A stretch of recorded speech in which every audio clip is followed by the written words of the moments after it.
So it's a Raw after Money in the Bank, and as seen as Raw was the more dominant team on that show, let's see if WWE are going to continue this great momentum Raw has. This is Smack Talk's Raw review. I'm your host, Boise. Here we go.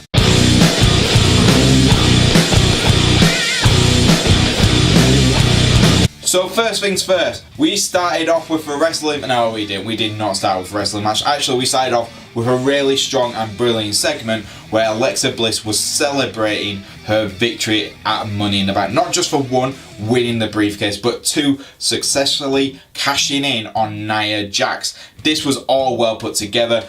Curt just handed her the belt. She celebrated and she cut a great promo against the crowd. Again, Alexa Bliss, she's really good at her promos, so no surprise there.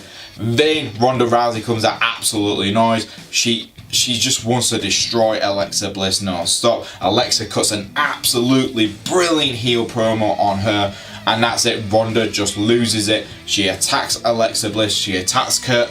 She pretty much attacks everyone. She has the Money in the Bank briefcase and starts smacking anyone with it. This obviously ends and she's dragged backstage. Kurt Angle says, "Look, I have no choice. You attacked me, you attacked WWE officials. I have to suspend you for 30 days. Obviously, this is brilliant. This is a great way to get Ronda off the TV for a while and yet make her feel like a badass. I really appreciate how well the writers did on this segment. As well as that, she cut an absolutely killer promo. This was a fantastic promo with Renee Young, where Renee's like, "Ronda, I want to speak to you," and she's like, "No, I don't have time." All this lot, just so angry, and she says, "I'm going to come back in 30 days and kick the crap out of Alexa Bliss. I don't even care if she's not even the Raw Women's Champion. I'm coming for her." This is brilliant. I love this type of stuff with Ronda Rousey. It's got me more invested as her as a character, which is great.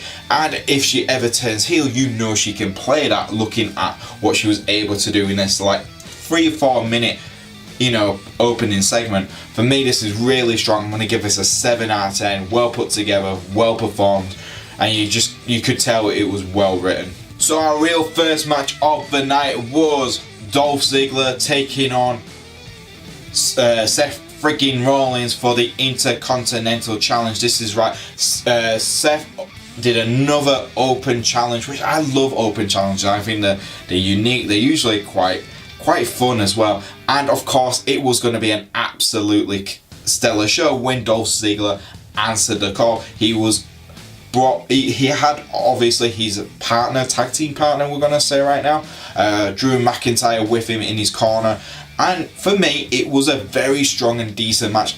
For me it was the best match of the night, but it doesn't really surprise me. It was so good. Both men were just on next level, and you just go, I feel sorry for anyone who has to follow this match afterwards. It looked like Seth was going to get another victory. It looked so determined, but no, Dolph was able to reverse the pinfall and hold on to the tights a little bit, and Seth lost, exactly like Seth won the night at Money in the Bank last night. So this was really this is interesting. What does this mean for Seth? I'm excited to see what's the next journey. Seth already automatically said he's going back for the Intercontinental Championship next week. He's revoking his rematch clause, which I'm looking forward to. It was a great match this week. I reckon it could steal the show once again. So very, very excited. I'm going to give this a good 7 out of 10 again. Strong start for Raw this week. I'm really impressed. And just like that old saying, all good things come to an end, and obviously the good matches, the good segments had to end. We had pretty much what felt like another jobber match. It was Curt Hawkins taking on Bobby Roode. Of course, as we know, Curt Hawkins is on 204 defeats in a row. Bobby Roode was injured, so he obviously, the commentators is like, well, this is the best time for Curt Hawkins to get a win. He didn't perform last night. Bobby's badly injured, so he could have a chance to win. Of course he didn't have a chance to win. It was a glorious DDT. He lost. I remember when Curt Hawkins was the tag team champion with Zack Ryder. God, I feel old now. But yeah, it's so sad since he's returned to WWE, he's not ever won a match. For me, I'm giving this a 3 out of 10. It wasn't anything special. It was a throwaway match. I'm just hoping that they're building more on the Curt Hawkins long defeat record, so he can finally defeat someone really important and maybe do something unbelievable like win a title in the process. Next up, we saw the Raw Tag Team Champions Bray Wyatt and Matt Hardy taking on Slater and Rhyno. But before that, the B team did actually a really funny promo where they tried to copy the Deleters of Worlds kind of like spooky stuff. I know it was hilarious. Check it out on YouTube, guys. I can't do it justice by just describing it, but it's worth a check out. And then the match itself was quite decent. You know, I give Slater and Rhyno a lot of credit. They are a good tag team. It's just a shame they just don't get used properly. You can tell Vince McMahon's not interested in the tag team division, full stop, because it's obvious with how he treats these wrestlers when it comes to singles competitors. But yeah, for me, very, decent match. I'm going to give this a 5 out of 10. It was nothing to write home about, but it wasn't bad at all. Next up, we had Jinder Mahal versus Chad Gable. Chad Gable lost again. I've got to give credit to Jinder. He's definitely improving every week, and I feel like he's a legitimate threat in the mid-card heel division. I think he's not. I don't think he's gonna ever be in the top echelon of the Raw division, but I think he's a good heel for the mid-card division. I think he's one of the strongest ones, one of the better written ones on the show. And I just want to say, I'm wondering what's going to be next for Jinder, because that's the thing, you just don't expect the things he's been able to do. So for me, the match was a throwaway one. Again, I feel so sorry for Chad Gable. He's got so much potential, but he's just not used properly on Raw. So for me, I'm going to give this a 3 out of 10. It's not neither Jinder or Chad Gable's fault. It's just, one, we've seen this match before, and two, it's just a throwaway match. It means nothing to anyone. So we did get a tag team match in the women's division, where we saw the Riott squad of Sarah Logan and Liv Morgan taking on Sasha Banks and Bayley.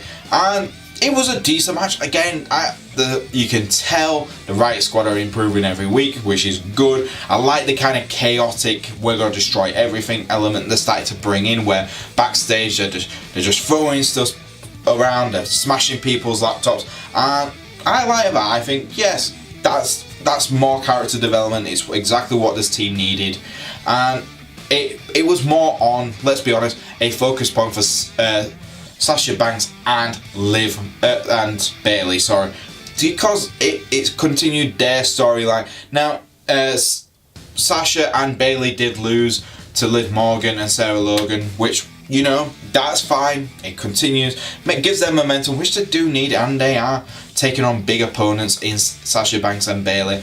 But it was the stuff afterwards where Bayley and Sasha fought each other. Sasha definitely blamed Bayley for the defeat, which I found really hard to believe, because I think it was more Sasha's fault than it was Bayley's. Someone's gonna turn heel. I think they're gonna swerve us here. I think they're pushing to make it look like Sasha's gonna turn heel, and then if Bayley finally does it, I think Bayley's gonna get pushed to the limit. They had a backstage brawl where Bayley was like, "Look, I want to talk to you." Sasha was not interested, so they started beating the crap out of each other. And then again, now with another segment where Sasha's getting ready to drive off, and Bayley's like, "Look, we need to talk," and she just wouldn't have any of it, and she drove off. For me, this is really exciting. It's been on and off with the storyline for some time. Hopefully, we can get a conclusion, so we can actually see who turns heel and maybe have a good title run, because both women are deserving of that. So we'll have to wait and see. So next up, we had Kurt Angle in the ring, which he wanted to announce a big announcement for Raw. And that was that Brock Lesnar has set a date for his return and to defend his Universal title. It's nice that, Big Brock has given us the opportunity to see the disgusting red belt at some point. And this caused the big dog Roman Reigns to come out and Bobby Lashley. Both of them pretty much like, well, I'm here to beat Brock Lesnar. Oh, I've technically beaten him, all this lot. And Kurt Angle said, hold on, we're going to have a multi-man match at Extreme Rules to determine who's going to be number one contender, in other words. And you know what? If we can have big guys like Bobby Lashley, Roman Reigns, Finn Balor, you know, Braun Strowman, those type of guys taking each other on, I wouldn't mind. Just you know, give the guys opportunities. Seth Rollins definitely needs an opportunity. If this is building up to the SummerSlam match, which we all expect Brock to drop the belt so he can go back to UFC, I'm fine with that. This also caused the Revival to come out and say, look, I'm sick of guys like you two always asking for opportunities. We're top guys as well. And it caused a tag team match. Man, it was a squash match for the Revival. Bobby Lashley and Roman Reigns won. It just didn't feel like there was a lot in this. It just felt like we needed to have another match. I'm gonna give this a 5 out of 10. It was pretty basic, but I've got to say one thing. I feel so sorry for the Revival. I remember being excited when they got called up. It's just a shame. It's just an absolute shame now. Next up we had Mojo Rawley versus No Way Jose. No Way Jose lost in about 2 minutes. Mojo Rawley cut a basic heel promo saying he used to be the guy about hype and now he's the guy about concentration. Fantastic, exciting, yay. But yeah, very basic, very simple, very boring type of match. I'm gonna give this another 3 out of 10. It was very, very basic. And this moves us on to Kevin Owens and Baron Corbin taking on Braun Strowman and Finn Balor. This all caused by a backstage segment where, you know, Finn was pretty much laughing at Kevin. Kevin was just, it's good. I like how Baron Corbin is now like this. He's an authority figure on Raw, and it does work for his character. It works so well. The match itself was fine. It wasn't as good as Dolph Ziggler versus Seth Rollins. I thought that was the match of the night, but this was a decent match. Everyone did their parts right. Braun Strowman was entertaining. Kevin Owens' selling of still being injured for Money in the Bank was great. You could tell Finn was still injured, and Baron Corbin, being the fittest man out of all four, took advantage of this. He got the victory. He pinned Finn Balor. I'm going to give this a 5 out of 10. I'm not complaining too much. It's just a shame just to see Baron Corbin, you know, finally getting used properly, but you know, it just doesn't feel like the right opportunity for him to pin someone like Finn Balor. I think Finn Balor is still slightly higher up than what Baron Corbin is right now. But for me, good main event. It was a decent main event for the show. And there you go, guys. That was Raw for this week. I forgot to mention a score for the Sasha Banks and Bayley segment. I'm going to give that a 7 out of 10 because it was a good build-up. The match itself was fine, but the actual backstage stuff saved it and actually upped the level of it for me. But yeah, I think this show had too many matches which were throwaway. The segments which were good were really good, and the matches which were bad were just bad. Yeah, it's a good start to, you know, building up to Extreme Rules. I'm excited to see how that goes. So for me, I'm going to give this show a 6 out of 10. It was fun. Some bits were funner, and then others, I think other bits were just a bit too... But yeah, no complaints. But yeah, I'm really excited to see what SmackDown has to offer tomorrow. But there you go, guys. What did you think of Raw this week? Did you enjoy it? Did you think it was good? Leave it in the comments below. And if you like the videos, please like and subscribe. And if you want to follow me on Twitter, you can do. I'm at Smack Talk YouTube, that's YouTube, and I'm at Boise88. See, I finally got there. And I'll see you guys next time on Smack Talk Wrestling Reviews.